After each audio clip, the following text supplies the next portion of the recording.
Bonsoir, soyez les bienvenus dans cette belle église Saint-Louis de Vincennes qui va se découvrir sous vos yeux progressivement ce soir. Peut-être les habitués, vous étiez un petit peu étonnés de votre entrée, mais ça va bien se passer, c'est la nuit de Saint-Louis. Et vous savez que la grâce d'une nuit par rapport à une soirée, c'est qu'il y a un petit lâcher-prise.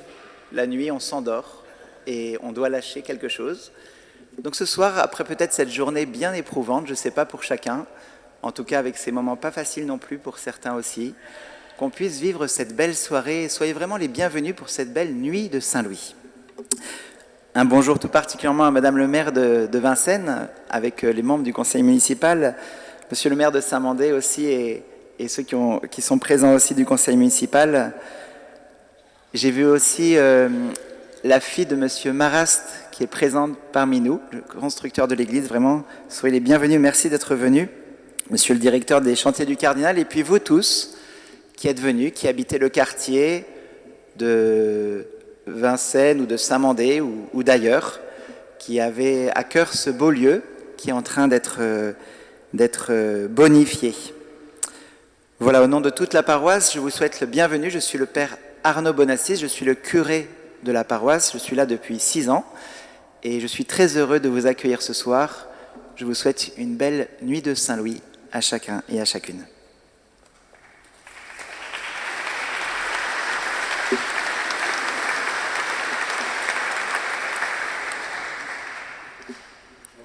Bonsoir à tous.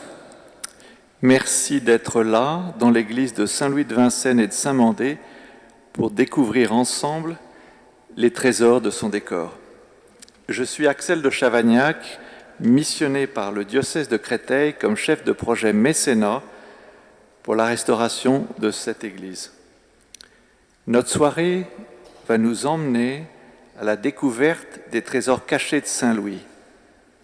Au travers de son histoire, des artistes qui y ont travaillé, à travers sa décoration et de sa restauration.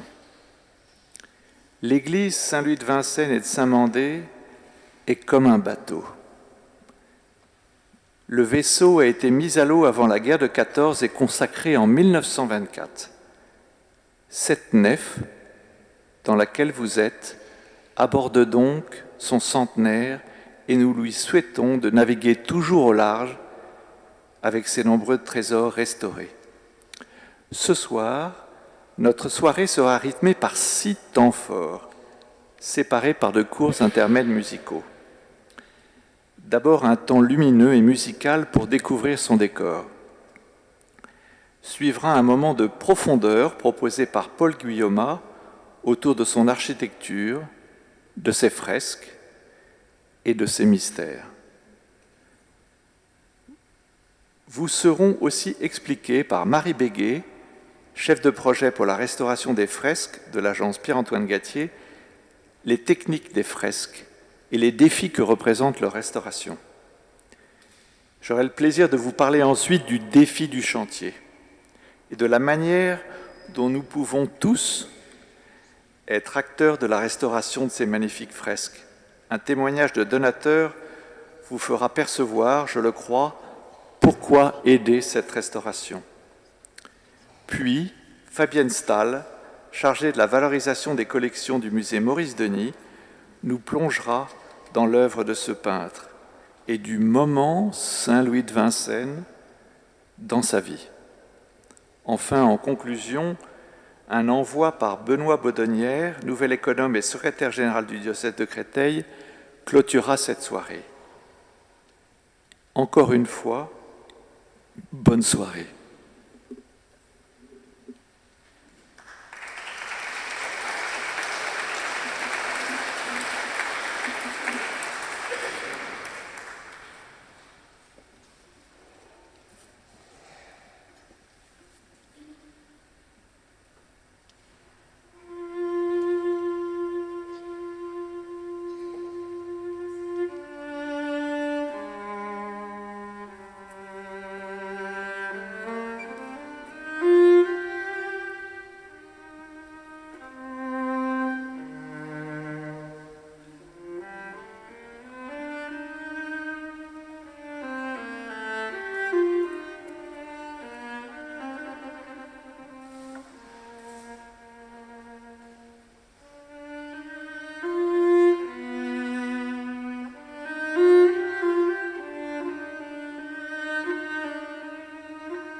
Paul Guillaumat, dites-nous quelles sont vos impressions quand vous entrez dans Saint-Louis de Vincennes.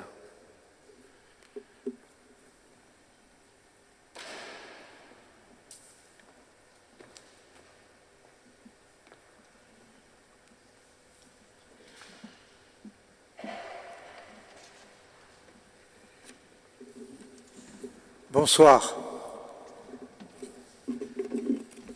Et que pour commencer, pardon. Pardon de vous imposer le spectacle de ces bâches qui mangent une partie de l'église. Ça prouve au moins que les travaux de restauration sont en cours. Et je vais vous demander d'en faire abstraction dans la suite de ce que je vais vous dire. Vous entrez peut-être pour la première fois dans cette église, ou peut-être êtes-vous déjà un habitué. En ce qui me concerne, ça fait presque un demi-siècle que j'y viens, et chaque fois j'éprouve une impression forte, un mélange de quiétude, de calme, de bien-être. Comme si je gagnais les eaux calmes d'un mouillage après avoir affronté la haute mer. Pourquoi ? Pourquoi ? C'est ce que je vais essayer d'analyser avec vous au début de mon exposé. Le premier sentiment qu'on a ici en rentrant, c'est une impression d'espace. Un espace qui n'est borné par aucun pilier, rien n'arrête le regard, sauf les échafaudages, mais vous m'avez promis de les oublier. Et ça, c'est dû à l'audace de deux jeunes architectes, Jacques Droz et Joseph Marrast, qui ont été retenus pour construire cette église et qui ont fait appel à un matériau nouveau, qui est le béton armé. Le béton armé permet des portées importantes que les matériaux de construction utilisés auparavant, la pierre ou la brique, ne permettaient pas. Ici, il y a à peu près 30 mètres entre les pieds de chaque arc, et ceci dégage un espace extraordinaire. Alors, le béton armé, c'était une de ces premières utilisations, ce n'est pas la première, mais c'est la première qui a eu cette audace. Aujourd'hui, nos yeux sont peut-être un peu plus habitués à des volumes de ce type-là, mais au moment où l'église a été consacrée en 1924, chacun a été admiratif de ce pari qu'avaient fait les architectes.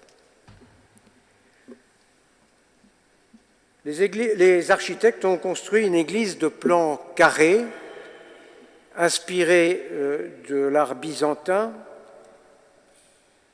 et avec ces croisées d'arcs que vous voyez ici sous un angle un peu différent. Et ces arcs, ces deux paires d'arcs, en fait, c'est comme un tabouret à 8 pieds qui porte l'ensemble de l'église, la lanterne, les pans de toiture et qui porte l'ensemble.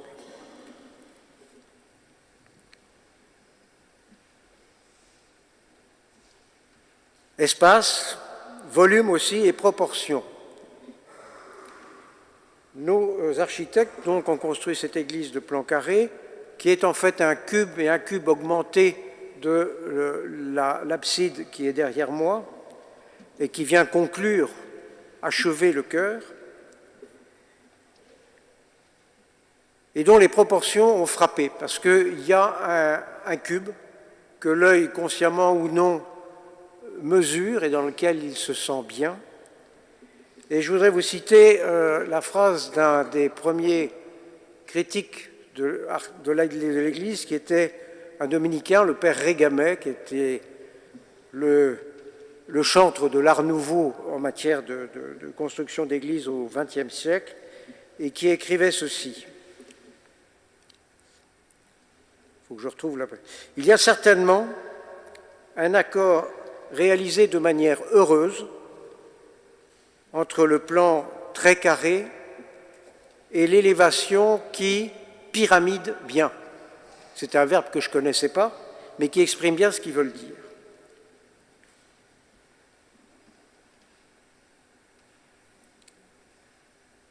L'espace, le volume, les proportions.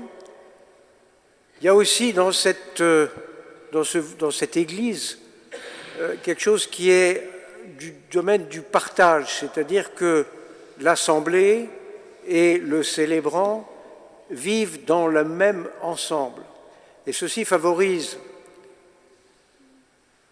une communion réelle entre les gens qui assistent à l'office.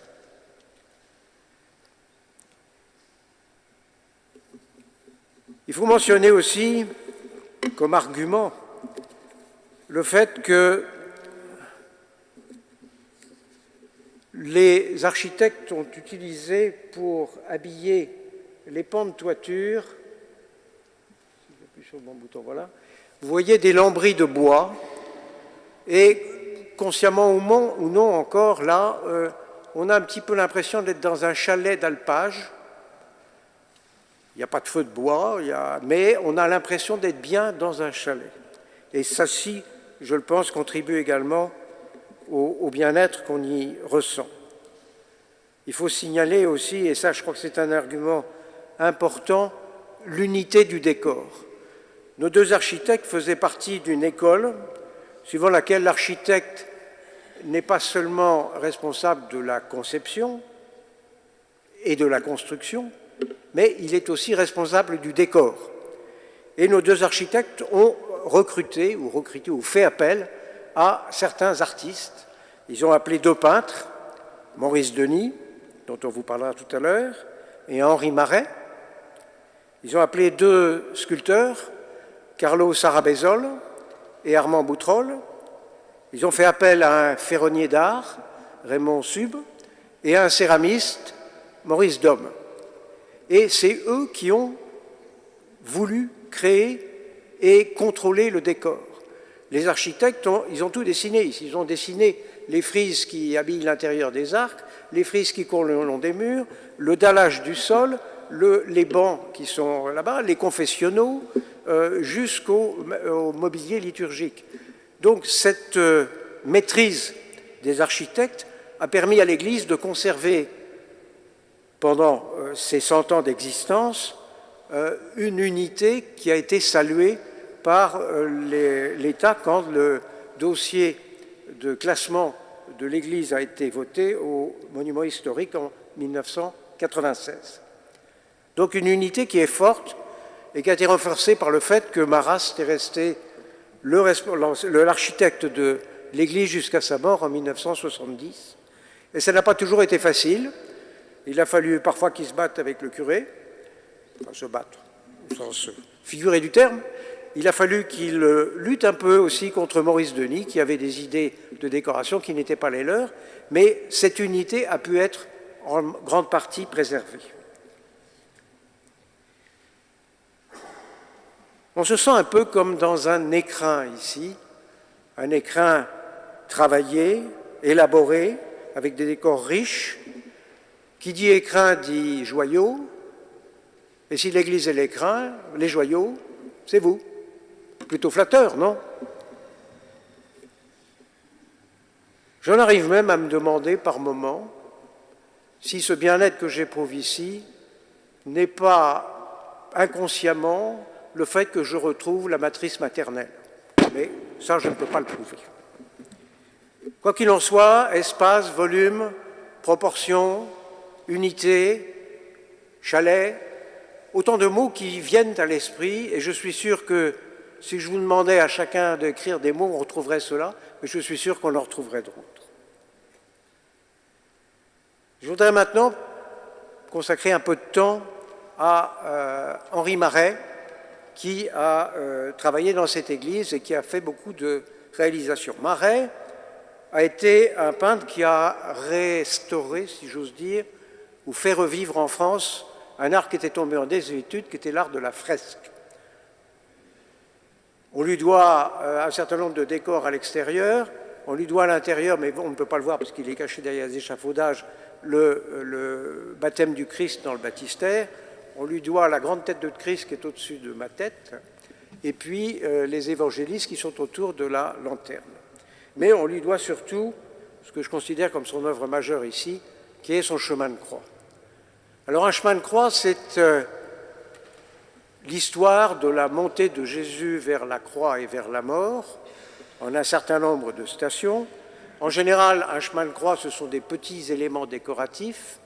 Ici, c'est absolument extraordinaire parce que chaque station du chemin de croix mesure un peu plus de 2 mètres par 2 mètres. Ça permet au peintre, qui en plus était un homme avec une foi profonde, de mettre son art au service de sa foi ou l'inverse, et de proposer des stations où on peut loger beaucoup de personnages et puis raconter une histoire. Alors vous en avez ici quelques exemples. Là, vous avez le Christ dépouillé de ses vêtements. Vous voyez que le peintre utilise beaucoup des lignes obliques, utilise des oppositions de couleurs pour accentuer le caractère dramatique de la scène. Donc là, Jésus est dépouillé de ses vêtements. Ici, il est cloué en croix. Et là,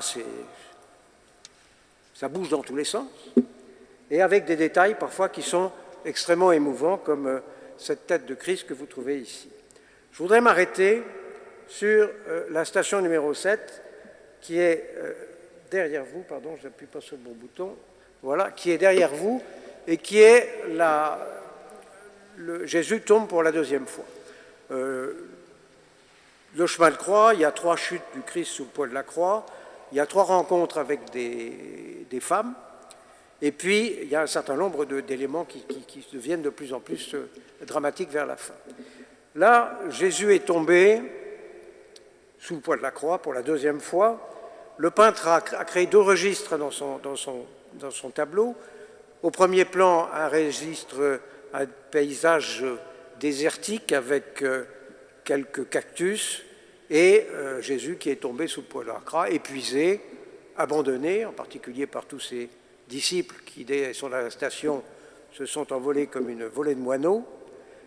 Ça, c'est le premier plan. Et deuxième plan, il y a une foule inarticulée avec des gens qui brandissent des bâtons ou des lances et qui regardent. Et si on regarde, leurs regards sont complètement vides. On a l'impression de voir des zombies. Et quand on reste devant ce tableau, on se dit, mais qu'est-ce qu'ils pensent, ces gens? Alors, il y en a qui sont... On se dit, il y en a qui doivent être contents, ils aiment bien voir quelqu'un qui souffre. C'est pas très glorieux, mais ça arrive. Il y en a d'autres qui disent, mais il a quand même un peu trop défié l'autorité des grands prêtres, c'est normal, il a ce qu'il mérite. Il y en a d'autres qui disent, mais moi je m'attendais à ce qu'il libère la Palestine du joug des Romains. Ben, ce n'est pas du tout ça qu'il a fait, je suis plutôt déçu. Il y en a d'autres qui disent, ben, il fréquente n'importe qui, il fréquente des publicains, des prostituées, il s'occupe des malades, c'est pas quelqu'un de fréquentable. Puis il y en a peut-être qui se disent, ben, finalement, j'éprouve un peu de compassion pour ce qui lui arrive, mais si c'est le cas, ils ne disent rien parce que la foule est lâche. Comme vous le voyez, on ne reste pas indifférent à cette Église qui nous parle, qui me raconte des histoires. Et de tout cœur, je souhaite que vous aussi, cette Église et son décor vous racontent des histoires. Merci de votre attention.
Marie Béguet, vous êtes restauratrice de fresques. Vous intervenez dans l'équipe pointue que vous avez constituée sous la houlette de Pierre-Antoine Gattier, architecte en chef des monuments historiques, qui apporte lui-même avec ses équipes toute sa science et sa passion à la restauration de Saint-Louis de Vincennes. Vous avez attaqué le chantier du bas-côté sud de l'église. Parlez-nous des fresques et des défis que vous allez relever avec votre équipe qui mêle jeunes restauratrices et d'autres plus expérimentées.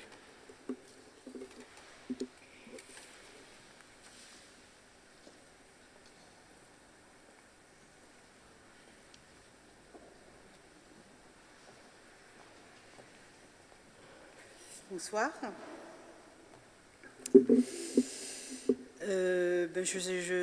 J'ai la joie et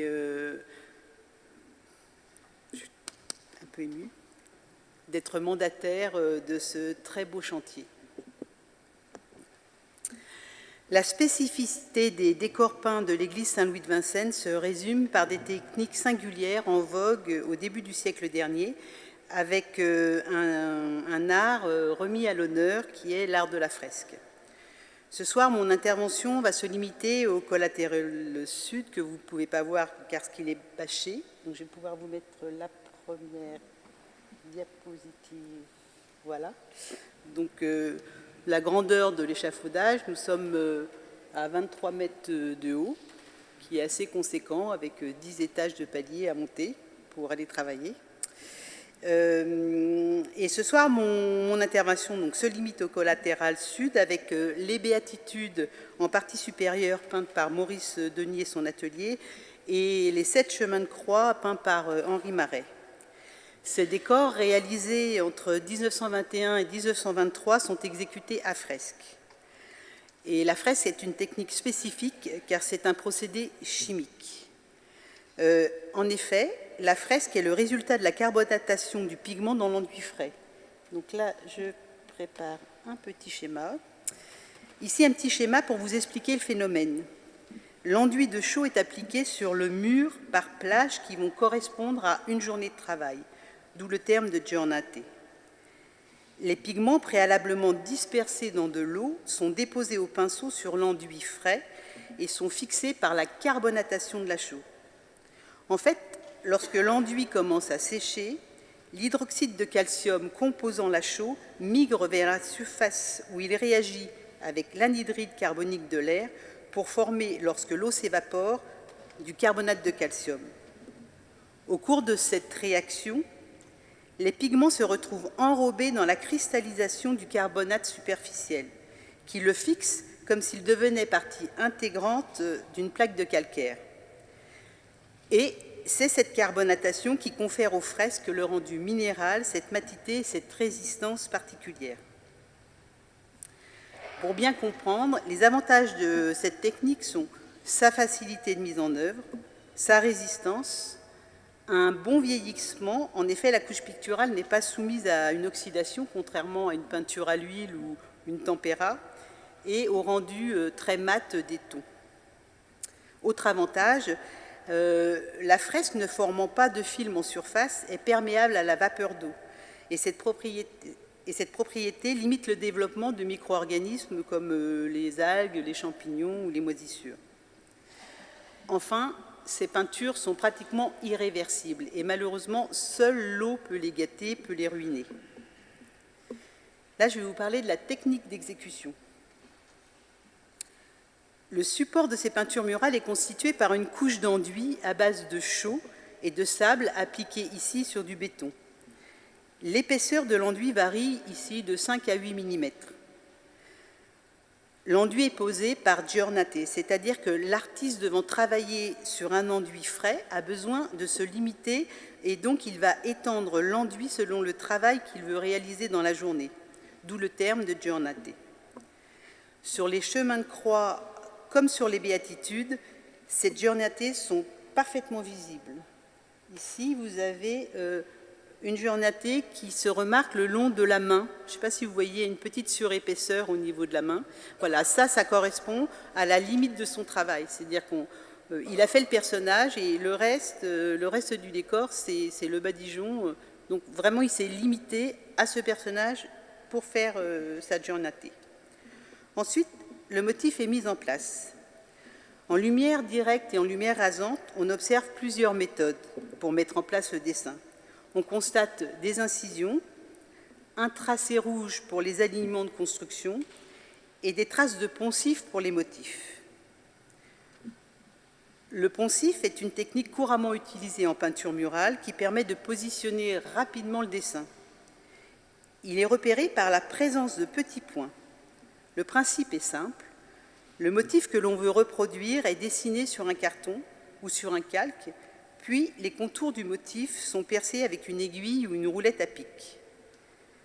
Le calque ou le carton est ensuite appliqué sur l'enduit frais et les lignes du décor préalablement percées sont tamponnées avec un petit sac de mousseline contenant du charbon de bois, reproduisant ainsi le motif sur l'enduit frais sous forme de pointillés prêts à être repris en couleur. Donc ici, vous avez les petits points laissés par les poncifs qui sont maintenant carbonatés puisqu'ils ont été posés sur un enduit frais et qui restent perceptibles dans toutes les compositions. Le poncif a un avantage aussi, c'est que les cartons ou les calques peuvent être transportés, ils peuvent être préparés en atelier et permettent in situ une mise en place très rapide du décor. Ensuite vient le dessin à main levée pour positionner les personnages. Chez Maurice Denis et Henri Marais, le dessin préparatoire tracé probablement au charbon de bois est nettement visible et fait partie intégrante de la composition. Puis ensuite vient la mise en place de la couleur. Maintenant que je vous ai expliqué le procédé de la fresque, je vais vous montrer les pathologies rencontrées sur le collatéral sud. Donc, après avoir observé et identifié la technique, avant de commencer une restauration, nous réalisons un constat d'état afin d'établir un diagnostic. Ce constat d'état détaillé va nous permettre de comprendre le ou les processus de dégradation.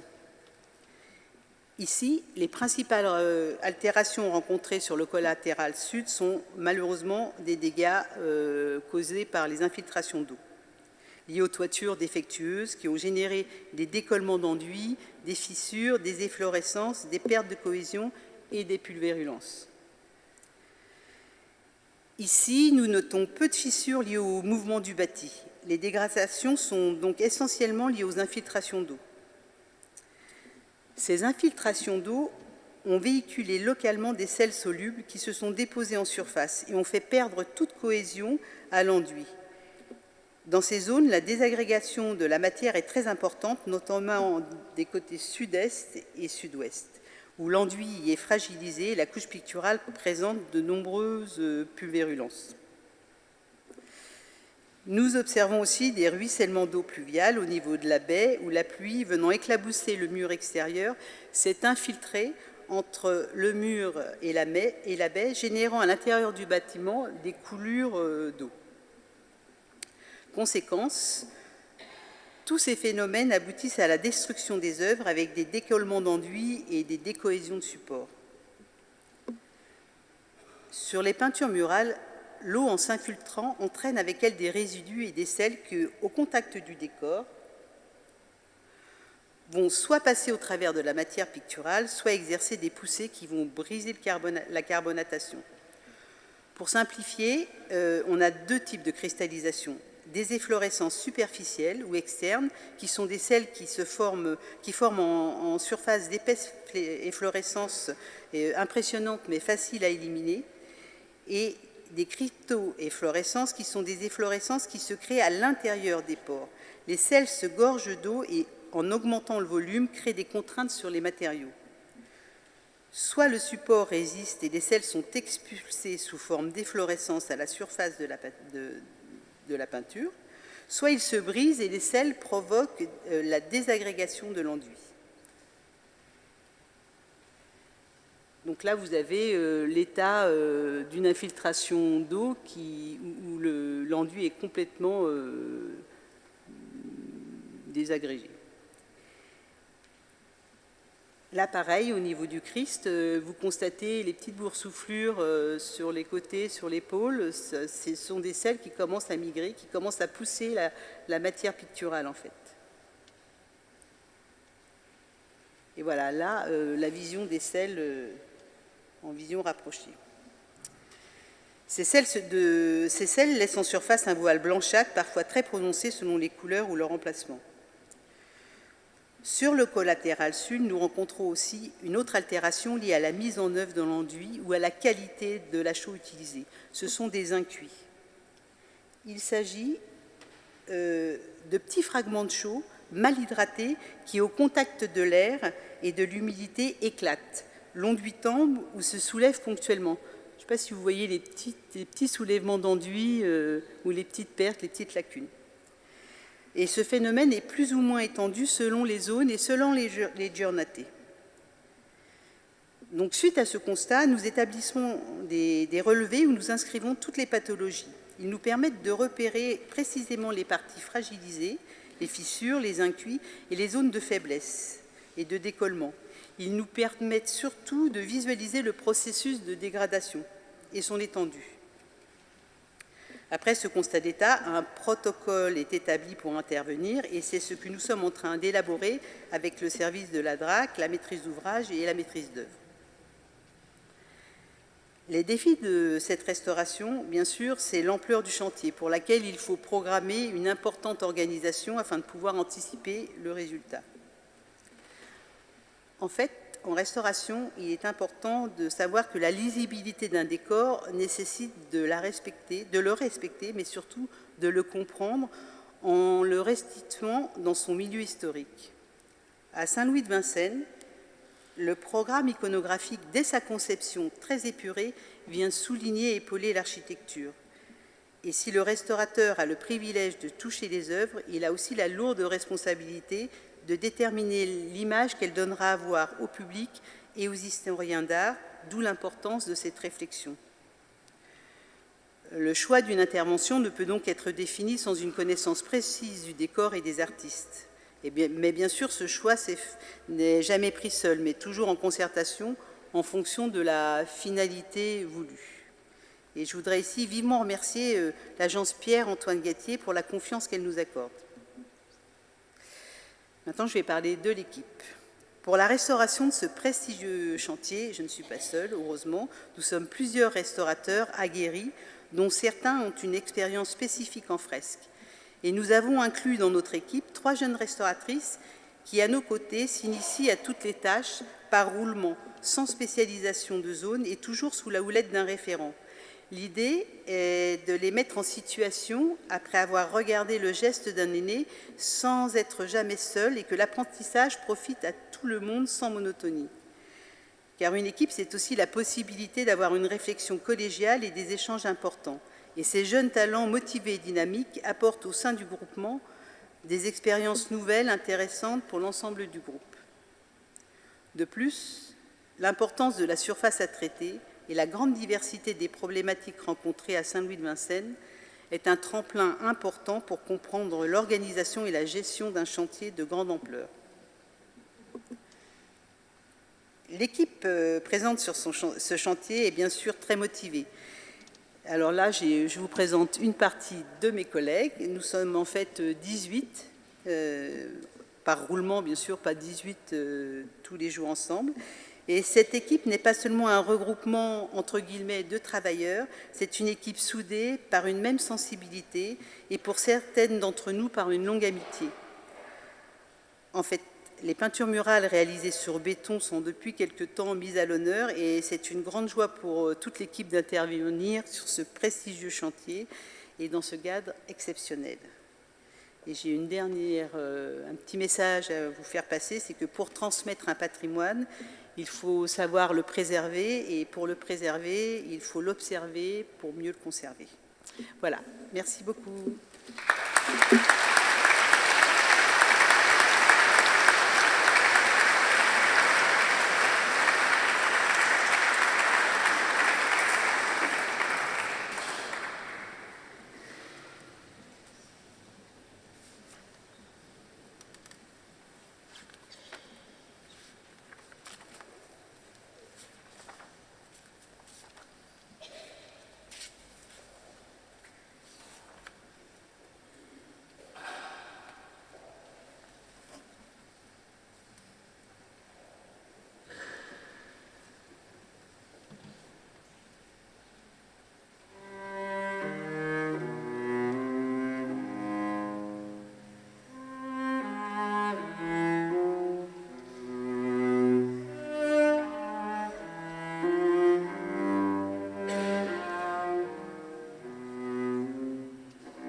Chers spectateurs des beautés de Saint-Louis de Vincennes et de Saint-Mandé, après ces moments riches où nos yeux et notre esprit sont mobilisés dans les hauteurs, il me faut aussi dire un mot de réalité plus terre-à-terre.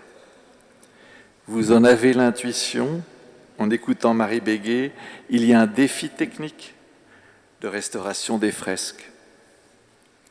Il y a évidemment un défi financier.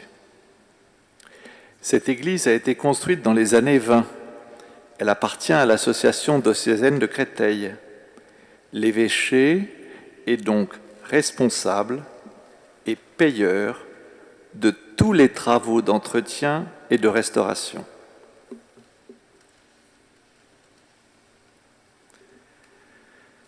Non seulement pour cette église, mais aussi pour beaucoup d'autres édifices dans le département du Val-de-Marne. Édifices religieux non classés qui restent à sa seule charge. Ainsi, de quoi parle-t-on ici à Saint-Louis de Vincennes et Saint-Mandé côté chantier? Voilà une frise du temps où vous voyez qu'à la fin du printemps, on a monté les échafaudages et ce chantier du bas-côté sud va nous emmener vers le printemps 2024. On va travailler sur le bas-côté sud, les fonds baptismaux et déjà une partie de l'électricité. L'année 2024, avec un point d'interrogation, on travaillerait sur le bas-côté nord, et l'électricité. Si tout va bien, si les financements sont là, on continuerait en 2025 sur la nef, l'électricité et l'éclairage. Donc nous sommes idéalement dans une échéance de temps de 3 années de travaux, avec toutes les incertitudes d'un tel chantier. Ensuite, les ordres de grandeur. Coût total des travaux, un peu moins de 3 millions d'euros, 2 750 000 euros. Il reste à financer plus d'un tiers, 996 000 euros à la charge du diocèse. Un peu moins d'1 million d'euros.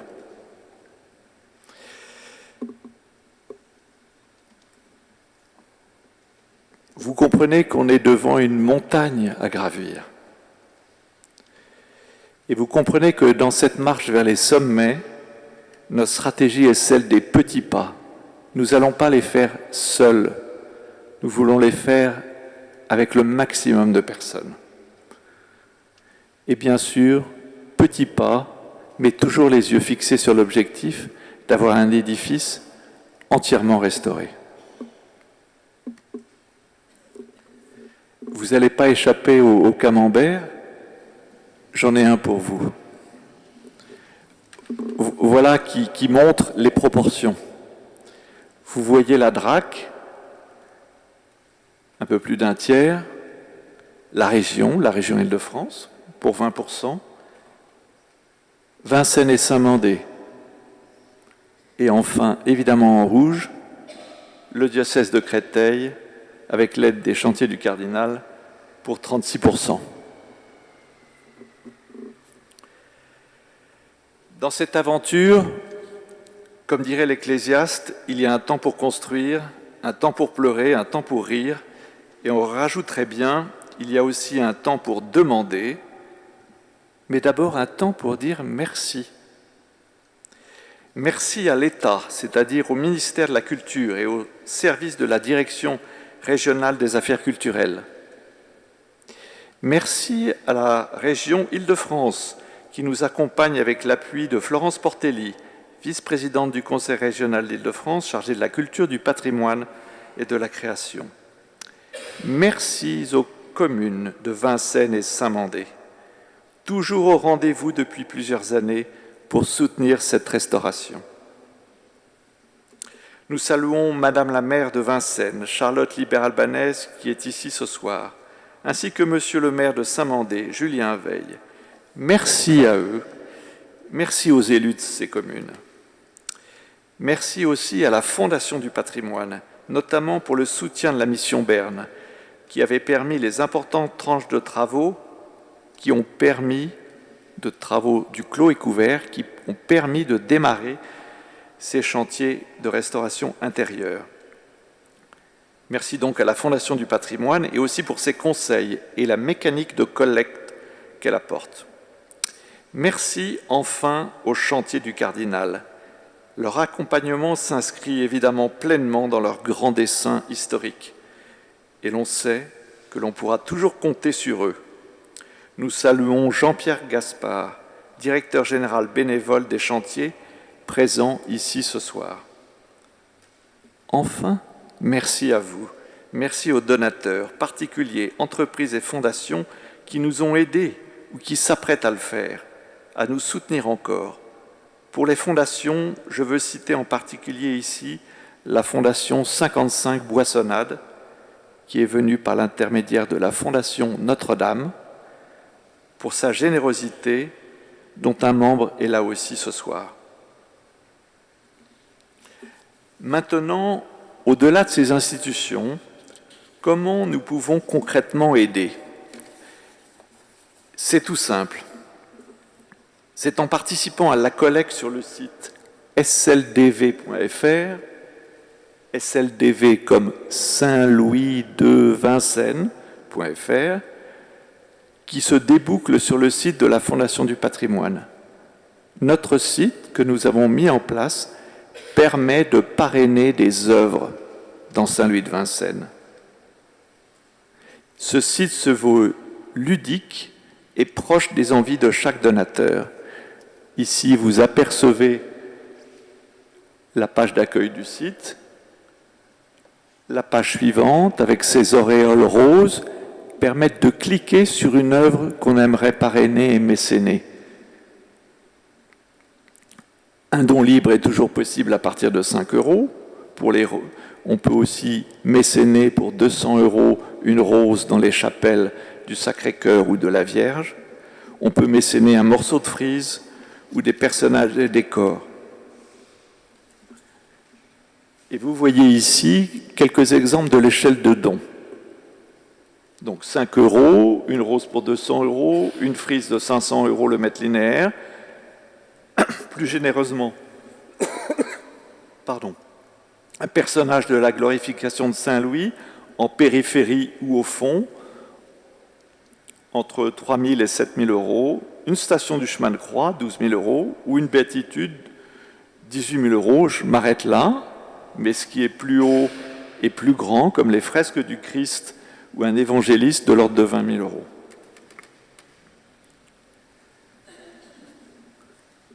Alors, je ne vais pas vous raconter comment remplir un formulaire, mais je voudrais vous dire que c'est très simple. Maintenant, une fois que vous avez choisi, en 2 clics, vous êtes sur le formulaire de don, puis sur sa confirmation. Et une fois que vous avez confirmé, c'est magique, vous arrivez directement sur le formulaire de la Fondation du patrimoine où votre don est reporté et vous n'avez plus qu'à mettre vos coordonnées et vos coordonnées bancaires et hop, c'est fait. Vous voyez, c'est si facile. Un mot peut-être de fiscalité. Les réalités sont bien terre à terre, excusez-moi. La restauration pour cette église, désormais, dans un don dans la limite de 1 000 €, ce n'est plus 66% de votre don qui est déductible, mais 75%. Ça a été annoncé aux dernières journées du patrimoine par le président de la République. Vous vous rendez compte ? 75%. Imaginons qu'on reçoit un don de 1 000 €, la personne devra s'acquitter réellement de 250 €.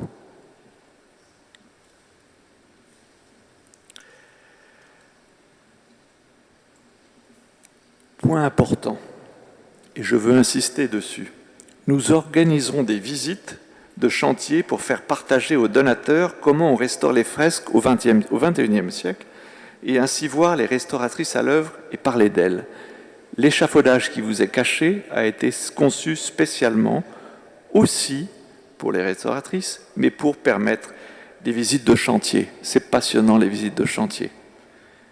Pour cela, nous pouvons compter sur Pierre-Antoine Gattier lui-même, architecte en chef des monuments historiques, inspecteur général des monuments historiques et membre de l'Institut et son équipe, Alice Trévien, Nina Bayot, pour partager ces moments d'extrême proximité avec l'œuvre de Droz et Marrast et les fresques de Maurice Denis et d'Henri Marais. Pierre-Antoine Gattier, si vous êtes ici ce soir avec nous lors de cet événement, c'est parce que vous êtes aussi résolument à nos côtés dans cette aventure. Et nous savons, Maître, que nous pouvons nous appuyer sur votre expertise autant que sur votre enthousiasme, je dirais personnel, pour Saint-Louis de Vincennes. Soyez-en chaleureusement remerciés ici ce soir. En conclusion, et encore une fois, comment aider la restauration de Saint-Louis de Vincennes? En faisant connaître et rayonner autour de vous, dans vos cercles familiaux, amicaux et pourquoi pas professionnels, cette Église. Et surtout en participant à la collecte sur le site sldv.fr. J'insiste sur ce point, chaque don compte, que ce soit des particuliers ou des entreprises. Merci à vous.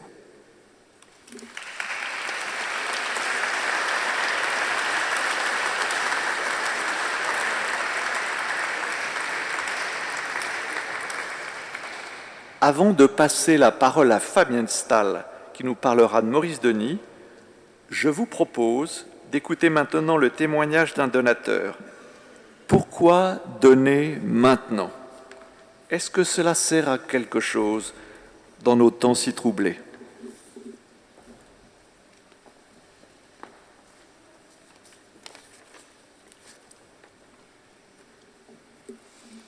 Mesdames, Messieurs, chers amis, pourquoi donner? Et pourquoi donner pour Saint-Louis de Vincennes? Vous faites sans doute comme moi cette expérience. En ces temps troublés, nous sommes sans arrêt sollicités pour des causes toutes plus belles et légitimes les unes que les autres. Qu'est-ce qui fait que notre choix s'arrête sur l'une d'entre elles? Le plus souvent, vous le savez bien, c'est un coup de cœur, une émotion, parfois un bouleversement. Littéralement, nous sommes touchés. Alors, ne le sommes-nous pas lorsque nous franchissons la porte de cette église? Ne sommes-nous pas saisis lorsque nous pénétrons dans cet immense espace de lumière et de paix? Ne sommes-nous pas émus lorsque le regard s'élève et rencontre ces fresques, ces décors, ces peintures, au-dessus, au milieu des céramiques, des sculptures et des ferronneries?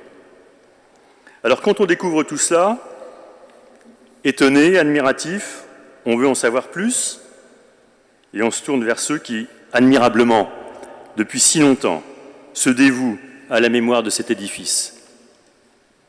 Et l'on apprend l'histoire de ces deux architectes, si jeunes, mais dont le projet génial par son audace a séduit le jury du diocèse de Paris. On apprend aussi que ce lieu a été élu, au début du siècle dernier, par un petit groupe d'artistes conduit par Maurice Denis, pour être le symbole du renouveau de l'art sacré en France. C'était au sortir de la guerre, de la Grande Guerre. On comprend qu'alors, le désir de paix a engendré le désir de beauté.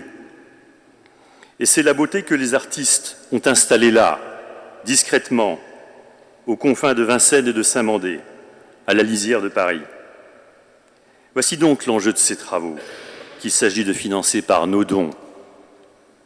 Perpétuer cette beauté, non seulement conserver, mais exalter le patrimoine qui nous a été transmis, et par là même soutenir les architectes et les artistes, artisans magnifiques d'aujourd'hui qui mettent leur talent et leur engagement au service de ce projet.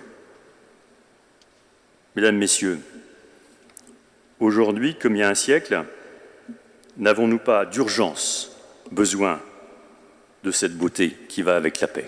Je vous remercie.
Nous laissons la parole maintenant à Fabienne Stahl, chargée de la valorisation des collections du musée Maurice Denis.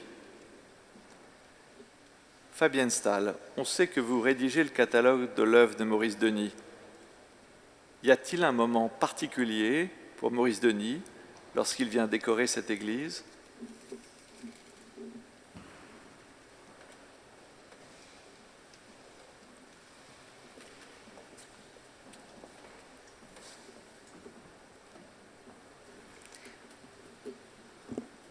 Bonsoir.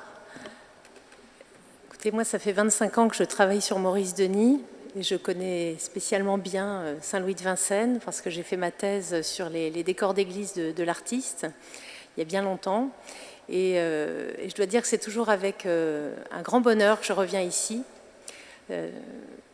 Et c'est ce soir spécialement ému que je m'adresse à vous pour vous parler donc de Maurice Denis, dont on a déjà cité le nom à plusieurs reprises, et je suis donc devant la gloire de Saint-Louis, donc peinte par Denis pour clôturer ce chantier.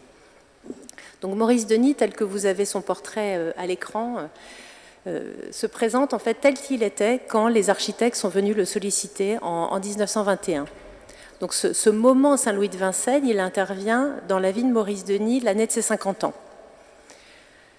L'année de ses 50 ans qui est une cinquantaine difficile, un moment charnière de sa vie.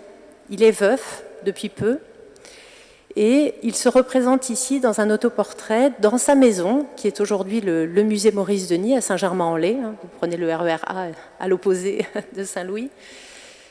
Et il se représente entouré de sa nombreuse famille, ses enfants, ses filles, ses fils. Et c'est un moment charnière, je disais, cette année 1921 dans sa vie, parce qu'il va se lier à une seconde épouse que l'on voit dans ce tableau. Vous voyez sur la terrasse du prieuré, vous voyez deux femmes qui s'embrassent. C'est l'âme de la première épouse, Marthe Meurier, qu'il avait épousée quand il était bien jeune, en 1893. Il est veuf depuis 1919 et il imagine l'âme de sa première épouse qui accueille sa nouvelle compagne, Élisabeth Gratrol, qui elle-même était très engagée pour le renouveau de l'art sacré, qui était une amie de Paul Claudel, notamment. Donc voilà ce portrait de Maurice Denis tel qu'il est quand les jeunes architectes viennent le rencontrer. Alors Maurice Denis, évidemment, quand on vient le voir pour évoquer sa contribution au décor de Saint-Louis de Vincennes, il est bien entendu enthousiasmé. Maurice Denis connaît bien Saint-Louis, il a une forme d'intimité avec le roi de la France du XIIIe siècle, puisque, vous le savez, Saint-Louis finit sa vie à Vincennes, mais il a commencé sa vie à Saint-Germain-en-Laye, et c'est lui qui avait fait bâtir la chapelle du château de Saint-Germain en 1238, chapelle qui d'ailleurs a été transformée en Sainte-Chapelle pour accueillir la relique de la couronne d'épines à l'issue des croisades. Donc Maurice Denis connaît bien Saint-Louis, et je dirais même plus, il vit chez Saint-Louis, puisque Maurice Denis achète en 1914 l'ancien hôpital de Saint-Germain-en-Laye. On voit donc dans son autoportrait, cet autoportrait au prieuré donc, qui est dans les collections du musée. Il achète ce bâtiment en 1914 et un de ses premiers projets, c'est de restaurer et de faire le décor de cette chapelle du prieuré qui était dédiée à Saint-Louis. Il va doublement dédier cette église, puisqu'il va également la dédier à Sainte Marthe, la figure de la résurrection, de la foi en la résurrection, la sœur de Lazare, en plus de Saint-Louis. La première chose à laquelle Maurice Denis va s'atteler à Saint-Louis de Vincennes, c'est au décor des béatitudes. Donc je vous mets à l'écran en fait la béatitude qu'on a vue si bien éclairée, qui est ici, qui est juste au-dessus de moi. C'est pour ça que j'ai choisi celle-ci, c'est le début du sermon sur la montagne. Heureux les pauvres en esprit, le royaume des cieux est à eux. Maurice Denis est très attaché à la figure de saint François d'Assise. Il a été sur les pas de l'artiste au début des années 10 dans le contexte du projet d'illustration des Fioretti. Et dans les Fioretti, d'ailleurs, j'étais tout à fait sensible au premier morceau qu'on nous a joué au début de cette soirée de Messiaen. Il faut se rappeler que Messiaen, quand il compose son Saint François d'Assise, son opéra, il avait vu une estampe de Maurice Denis, une des illustrations des Fioretti, où on voit Saint François au pied de l'ange s'élever. Et je pense qu'on n'est pas loin, finalement, dans cette composition d'heureux les pauvres en esprit, on n'est pas loin de cette image de Saint François avec l'ange. Alors évidemment, ici, c'est le moment vénérable de la réception des stigmates que retient Maurice Denis, avec ce dispositif donc des figures des saints qui sont face à un ange en lévitation, donc en quelque sorte sur un nuage. On vous a parlé technique tout à l'heure fort bien pour la technique de la fresque. Maurice Denis, en fait, était assez peu aguerri à la technique de la fresque. Il avait demandé son concours à Henri Marette, pour peindre 2 des fresques de la chapelle du Prieuré. Vous avez ici la variante de la première des béatitudes dans la chapelle du Prieuré à Saint-Germain-en-Laye. Donc vous voyez cette fois-ci, donc là on est 5 ans plus tard, on est en 1928, donc on est après le chantier de Saint-Louis. Et Maurice Denis reprend ces béatitudes en les déployant. Quand je dis reprend, il les reprend non pas de Vincennes, mais de son premier projet qui était antérieur aux béatitudes de Saint-Louis de Vincennes. Alors je dois vous parler quelques minutes, donc je vais écourter, mais sachez qu'il y a une connivence très forte entre cette chapelle de Maurice Denis, dont il disait lui-même que c'était son testament artistique, et cette chapelle donc, de Saint-Louis de Vincennes. Donc heureux les pauvres en esprit, mais heureux les doux aussi. Alors j'ai choisi 2 des béatitudes que je savais pouvoir vous montrer en vrai, puisqu'une partie des béatitudes est en cours de restauration. Heureux les doux, qui me donne l'occasion aussi de vous parler de la vie intime de Maurice Denis, pour continuer dans ces moments Saint-Louis de Vincennes dans la vie de Maurice Denis. 1923, c'est le moment où, donc on évoquait la chronologie, donc en 1923, Maurice Denis est jeune marié, il s'est marié en février 1922, et il a une fatalité qui s'abat sur lui. Depuis 1916, il a eu un problème à l'œil qui est en train de s'aggraver, le 2e œil est touché, et au début de l'année 1923, l'ophtalmologiste lui annonce qu'il va devoir peut-être prendre des dispositions parce qu'il pourrait perdre la vue. Le médecin l'enjoint à rester 3 semaines, les yeux bandés.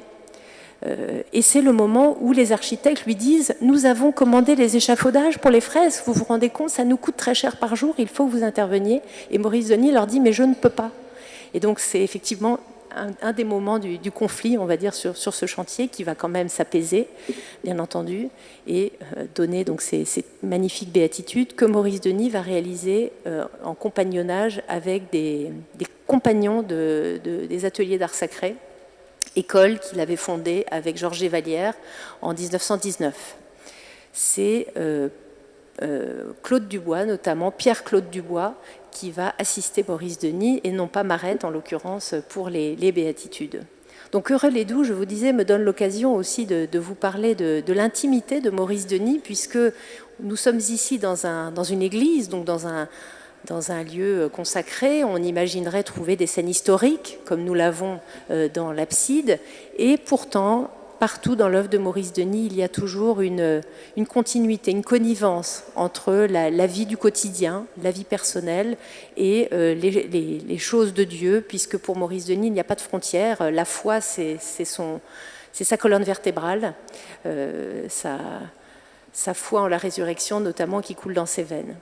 Et cette scène donc, de cette 2e béatitude, Heureux les doux, est en fait une évocation de la maternité inattendue de sa seconde épouse, qui a 42 ans quand il se marie, et qui n'attendait pas une espérance, et elle est enceinte. Et donc Maurice Denis, évidemment fort de ce rêve de la Vierge à l'enfant, prie pour la naissance de son enfant, et il va, après avoir réalisé ses fresques, il va peindre ce tableau de son épouse avec leur petit garçon qui va naître en juillet 1923, ici représenté dans un mater amabilis dans le jardin de sa maison du prieuré. Donc voilà, on pourrait comme ça, sur chacune des béatitudes, évidemment s'étendre, mais je n'ai pas le temps de le faire. Mais sachez, rappelez-vous que dans chacune de ces béatitudes, Maurice Denis a mis tout son cœur et toute sa vie, et que vous-même, dans ce parcours, j'étais très sensible à l'intervention de Paul Guillaumat qui parlait de son émotion depuis 50 ans dans ces lieux. Et en effet, vous pouvez, chacun de vous, et je pense que ça va tout à fait dans le sens du projet de mécénat, chacun d'entre vous peut adopter 1 mètre carré, enfin, ou moins, suivant ses moyens, de cette belle église pour dialoguer avec ses œuvres et peut-être échanger avec le vieil Adam qui pleure dans les bras de l'ange ici, et qui est le premier à reprendre la route du paradis après que Jésus ait réouvert les portes. Alors je sais que les crédits ne sont pas encore trouvés pour l'abside, néanmoins je ne pouvais pas rester muette devant cette abside donc, qui clôture le chantier pour Maurice Denis, puisque le chantier se termine pour lui à la Pentecôte 1927, donc vous voyez le temps a passé. Maurice Denis à l'époque est un artiste déjà bien reconnu, il a beaucoup de sollicitations. En 1925, il peint une des grandes coupoles du musée du Petit Palais à Paris, une vaste histoire de l'art français, donc il est très pris. Et c'est à cette époque qu'il réalise la première esquisse pour l'abside de Saint-Louis de Vincennes. L'image donc que vous avez à l'écran est cette première esquisse qu'il peint courant 1925, qui se trouve, c'est pour ça que je l'ai choisi, il y en a d'autres, on en a une aussi dans les collections du musée Maurice Denis, qu'on a vu d'ailleurs récemment avec un groupe de Saint-Louis de Vincennes à Saint-Germain, en visite à Saint-Germain. Et je tenais à vous montrer cette esquisse-là parce que c'est la première, mais aussi parce que vous voyez la façon dont Maurice Denis envisageait son projet initialement, avec les frondaisons du chêne de Saint-Louis qui gagnait en fait les verrières. Hélas, pour ce premier projet, les architectes avaient déjà prévu des ornements de part et d'autre des baies, et donc Maurice Denis repense son projet. Et cette esquisse, elle est spécialement spectaculaire, et elle me fait rêver. Je ne l'ai jamais vue en vrai, j'avoue, parce qu'elle se trouve en Suède, dans un grand musée à Lund. Le musée des esquisses, c'est une œuvre qui a été acquise en 1963 et qui trône dans le grand hall d'accueil de ce grand musée dont certains élus m'ont parlé, que c'est donc assez spectaculaire derrière l'accueil du musée. Donc j'espère un jour aller en Suède et voir cette esquisse, donc je voulais partager avec vous cette image. Pour conclure, je voudrais en fait revenir sur les circonstances de la réalisation de toutes ces œuvres de Maurice Denis, qu'il s'agisse des fresques ou de la peinture murale de l'abside. Je ne dis pas fresque, parce qu'en effet, ce n'est pas ici de la fresque. C'est une technique que Maurice Denis expérimente à l'époque, qui s'appelle le stick B. Je n'ai pas le temps de vous en parler, on en reparlera lors de soirées ultérieures quand on sera à faire des campagnes de financement pour l'abside. Mais sachez que ce stick B, Maurice Denis en est très heureux puisque c'est la première fois qu'il utilise cette technique et qu'il l'emploiera en fait jusqu'à la fin de sa vie. Et en particulier dans la grande abside de l'église du Saint-Esprit dans le 12e arrondissement de Paris. Maurice Denis est le seul artiste avec des Vallières qui peint sur des toiles qui sont marouflées, mais c'est le seul artiste qui se refuse à peindre à la fresque. Ici, on est devant une simili-fresque qui se peint à sec. Je voulais donc conclure sur les modalités de ce chantier, les béatitudes et la glorification de Saint-Louis, pour rappeler que ça a été pour Maurice Denis un chantier vraiment communautaire, collectif. C'était vraiment la concrétisation d'un idéal de collaboration, de corporation même, avec ces élèves des ateliers d'art sacré. Donc je voulais vous montrer aussi leur visage. Vous avez ici, alors c'est d'ailleurs amusant cette photographie, j'en avais même pas eu conscience avant de la choisir, c'est que vous voyez que les protagonistes, donc au centre Maurice Denis, à gauche Maurice Lavergne, qui va ensuite rentrer à la Pierre qui vire, où il va continuer à faire de la peinture murale très bien, sous le nom de Frère Luc. Et à sa droite, vous avez Charles Plessard, qui était un jeune peintre talentueux, qui va faire carrière aussi dans le domaine de l'art sacré. Il y a d'ailleurs actuellement une thèse brillante qui est en train d'être faite sur lui. Et vous voyez qu'ils sont donc sur l'échafaudage. Ça nous ramène sur l'échafaudage, puisque vous voyez le niveau du sol. Ils sont en fait au niveau des personnages. Donc c'est amusant. Et une autre photographie du même chantier, prise par une autre personne cette fois. Cette fois-ci, c'est le photographe, c'est Charles Plessard, qui photographie un autre des collaborateurs. Donc vous reconnaissez Maurice Denis au centre un peu flou, Maurice Lavergne à droite, et sur la gauche, on reconnaît Henri de Maistre, autre grand peintre de l'art sacré de l'entre-deux-guerres, qui devient, au moment de Saint-Louis de Vincennes, l'administrateur des ateliers d'art sacré. Vous pouvez voir aussi certaines de ces fresques, par exemple à Saint-Louis de Gonzague, à Paris. Et je voulais finir, j'ai peut-être été trop longue, excusez-moi, je voulais finir en fait par une petite citation. Alors c'était aussi pour Paul Guillaumat, parce qu'il sait tout sur Saint-Louis de Vincennes, et j'ai trouvé une chose nouvelle, donc je voulais publiquement la partager avec vous. C'est la participation à ce chantier de Saint-Louis de Vincennes d'un jeune élève de Maurice Denis, Robert Gall, qui était un élève alsacien, qui est arrivé de son Alsace natale, où il avait été formé à l'École des Arts Décoratifs. Il avait été reçu aux Beaux-Arts à Paris, donc il monte à Paris en 1926, très heureux, et il a l'intention de se spécialiser dans le domaine de l'art sacré. Donc il se dit, je vais voir les maîtres, je vais rencontrer Maurice Denis et Georges Desvallières aux ateliers d'art sacré, où il s'inscrit à la rentrée de 1926. Et nous avons trouvé dans les archives familiales une lettre de Robert Gall à ses parents, dont je vous donne lecture pour finir, du 20 mai 1927. Toute la semaine, j'étais à Vincennes. J'avais un chemin de 40 minutes à bicyclette sur un pavé lamentable qui me conduisit à l'église Saint-Louis à Vincennes. Là, dans le cœur d'une église de style tout à fait moderne, simple et imposante dans le béton, Maurice Denis a conçu une décoration immense. Saint-Louis, assis sous le gros chêne, son siècle représenté autour de lui. Maurice Denis, deux anciens de l'atelier d'art sacré, vous les avez vus, y travaillent. Et je suis bien content d'avoir été là-bas, où je retournerai d'ailleurs. J'y ai appris énormément, rien qu'en regardant. Et bien des choses que je ne comprenais que bien vaguement sont devenues toutes claires, comme si une petite lanterne s'était allumée. Il me semble d'ailleurs que je me suis assez tirée de ma tâche, car le patron était content.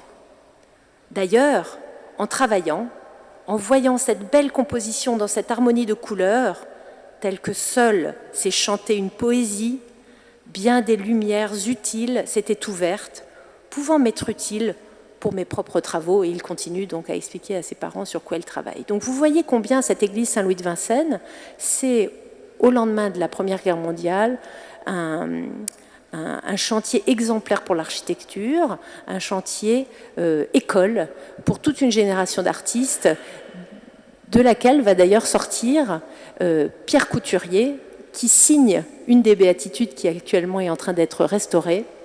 Pierre Couturier qui, à cette époque, est en train d'épouser la vie religieuse comme son condisciple Maurice Lavergne, puisqu'il va devenir dominicain et devenir le père Marie-Alain Couturier, qui va faire appel à Le Corbusier et à bien d'autres artistes dans le second XXe siècle. Donc vous voyez combien Saint-Louis de Vincennes, c'est vraiment un moment, non pas seulement dans la vie de Maurice Denis, mais dans l'histoire de l'art sacré au XXe siècle. Merci. J'ai l'impression que ça...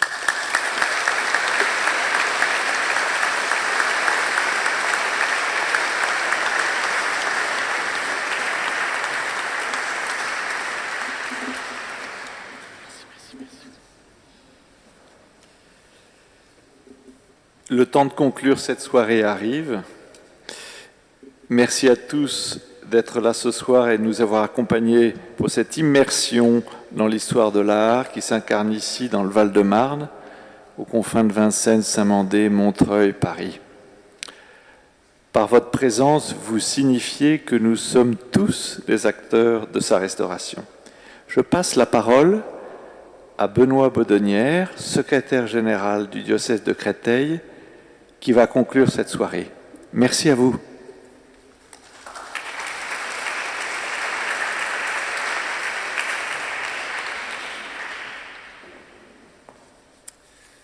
Bonsoir à chacune et à chacun d'entre vous.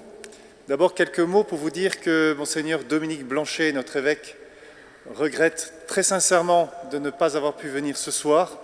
Il était pris par des engagements qu'il avait pris depuis de longs mois et dont il n'a pas pu se défaire. On a tous compris ce soir que cette église Saint-Louis de Vincennes et de Saint-Mandé est à la fois un trésor architectural, de par la nature de sa construction, de par ses formes harmonieuses, de par l'espace, de par toutes les émotions que nous a partagées Paul Guillaumin, et puis aussi un écrin de merveilleuses œuvres d'art. Donc notre devoir, c'est d'en prendre soin. C'est aussi bien entendu le lieu de rassemblement d'une communauté paroissiale vivante et accueillante. Alors l'important travail de restauration a débuté, et c'est très heureux. Et ce soir, je voulais simplement partager avec vous 3 mots. Le premier mot, c'est merci. Merci à ceux qui ont rendu cette soirée possible. On ne va pas les citer, ils sont extrêmement nombreux. Merci à vous pour cette très belle immersion. Le deuxième mot, c'est merci. À tous ceux qui ont déjà été cités, mais surtout merci à vous tous, j'ai envie de dire à nous tous, qui allons rendre ce projet possible. Alors on l'a tous compris, c'est facile comme 3 clics, mais merci d'avance de parler de ce projet autour de vous pour faire découvrir le lieu, pour faire découvrir le projet. Il est toujours possible d'organiser des visites. Et puis le dernier mot, c'est courage.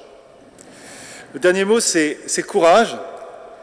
Ayons le courage de nous inscrire dans les pas des architectes, des artistes, des donateurs de l'époque qui ont voulu cette Église.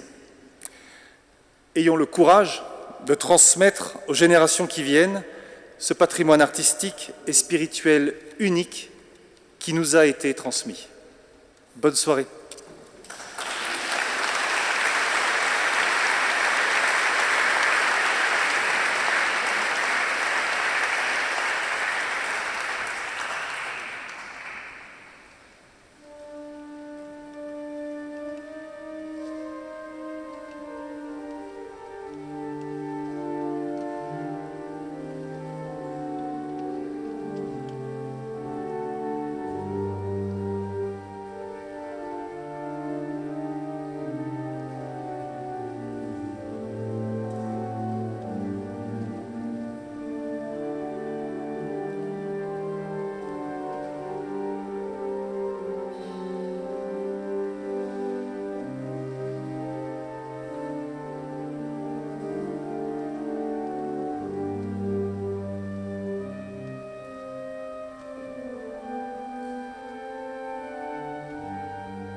Merci à tous pour votre présence ce soir dans cette nuit de Saint-Louis.